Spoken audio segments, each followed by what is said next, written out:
Hello, my name is Matthew, and I thought I would tell you another story. And this is going to be the most boring story I've ever told. And this is another work story, but not from my current employment. I'm feeling a little bit uneasy about that. This is a story from the very first job I ever had. I was 15 or 16, however old you have to um, legally be to get a job. A high school job. I had it all through college. And before I get to the boring story, I'll tell you a memorable episode about my very first interview I've ever had. And this job was referred to me from a classmate's parent who worked at this place and they had an opening, and I was recommended to go. And my father coached me. So we had these sessions where my dad would sit me down and explain what I need to do when I march into this place. And my dad's number one thing, said it over and over again, was that when you get there, you're going to walk straight up to the person that you're being interviewed by, you look them straight in the eye, you stick your hand out, and you shake their hand. And that was really important. And became this common refrain of all the other things about trying to be well spoken, being polite, organized, being presentable, all those things. The handshake was critical.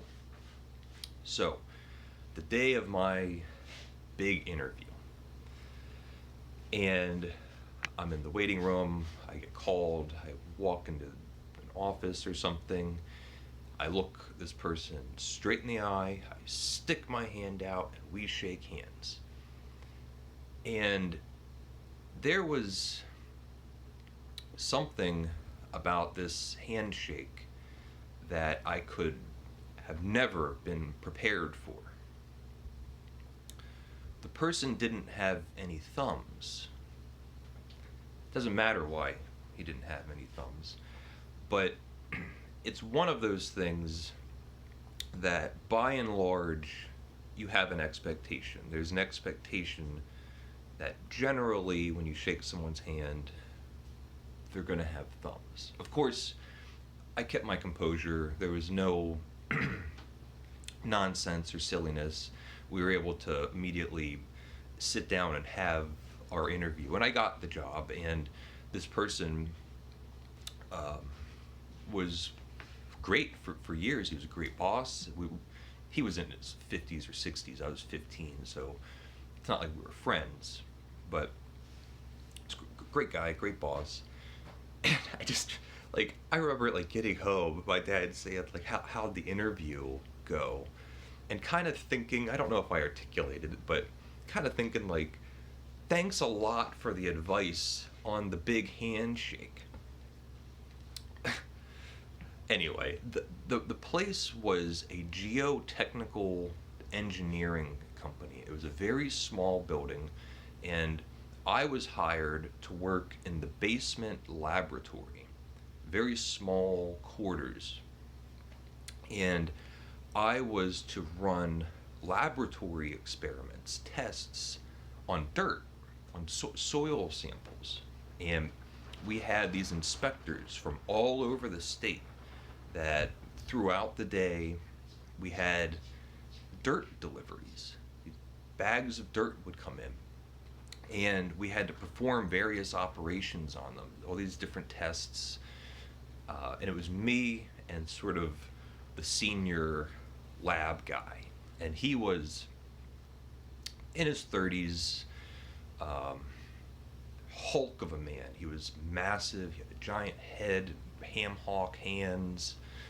Of course, this is from the perspective of me as a teenager, still having those spindly teenage proportions, gawky and weird, and feeling like people in their 30s are these distinct creatures. The difference between being a teenager and adult there's a huge disparity at that age.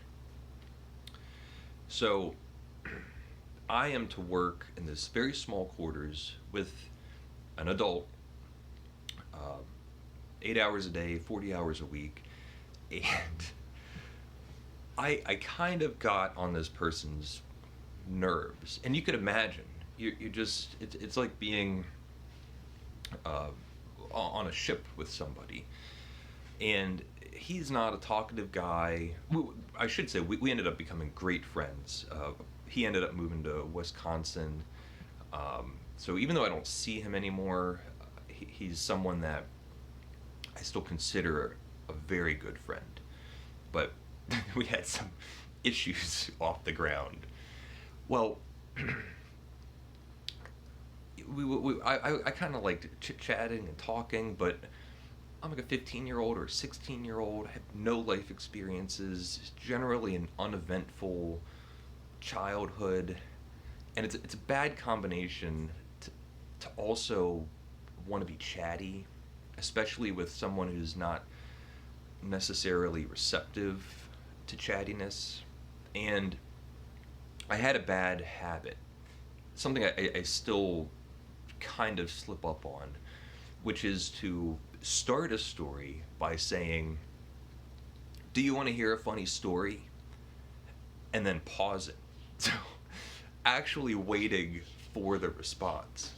And so this guy is kind of stuck with me 40 hours a week where we're doing our work, we have our lab experiments. If you ever want me to tell you about soil and dirt, I could tell you more than you would ever want to know.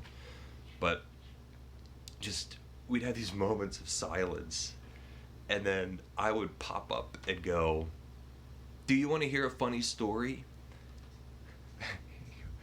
he told me, you just have to stop saying that. Don't say that.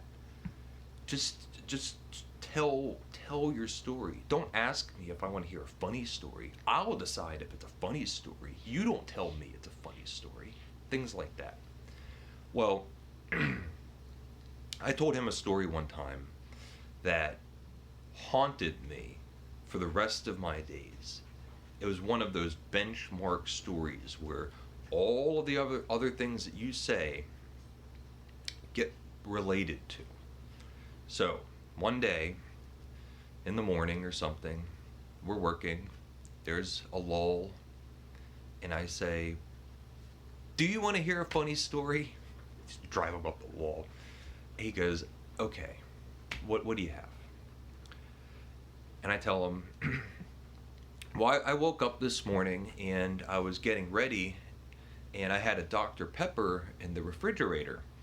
So I took the Dr. Pepper out of the refrigerator and I put it on the counter. That way I wouldn't forget it when I go to work.